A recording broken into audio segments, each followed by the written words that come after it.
الله نحمده ونستعينه ونستغفره ونؤمن به ونتوكل عليه ونعوذ بالله من شرور أنفسنا ومن سيئات أعمالنا من يهده الله فلا مضل له ومن يضلله فلا هادي له ونشهد أن لا إله إلا الله وحده لا شريك له ونشهد أن سيدنا وشفيعنا وسندنا ومولانا محمد صلى الله تعالى عليه وسلم وعلى آله وأصحابه أجمعين.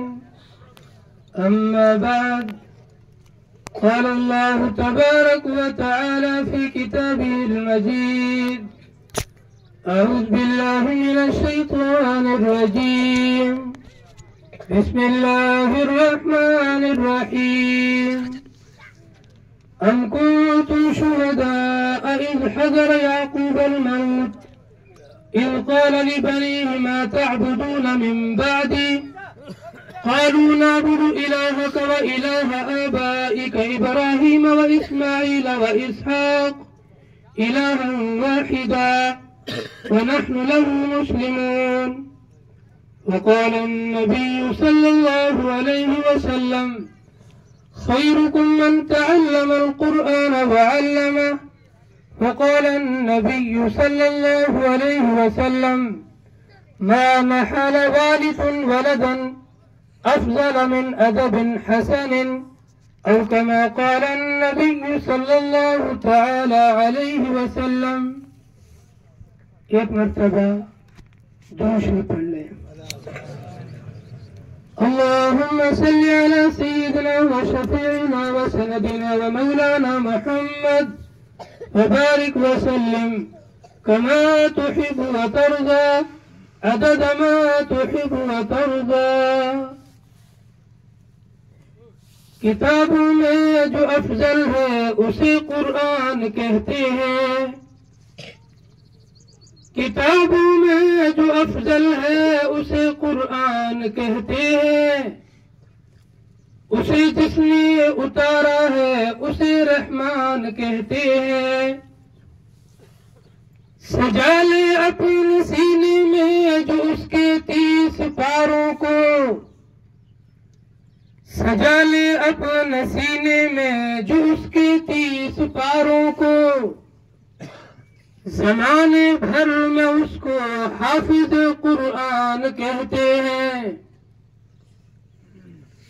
کتابوں میں قرآن چمکتا ہے، کتابوں میں قرآن چمکتا ہے.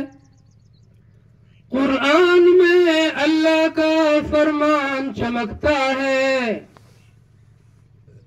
جو عادت بنا لے تلاوت قرآن کی، اللہ کی نظروں میں وہ انسان چمکتا ہے. وہ معزز سے زمانے میں مسلمان ہو کر، وہ معزز سے زمانے میں مسلمان ہو کر، اور تم خار ہوئے تاریخ قرآن ہو کر. ہے قول خدا قول نبی فرمان نہ بدلا جائے گا. ہے قول خدا قول نبی فرمان نہ بدلا جائے گا. بدلے گا زمانہ لاکھ لیکن قرآن نہ بدلا جائے گا.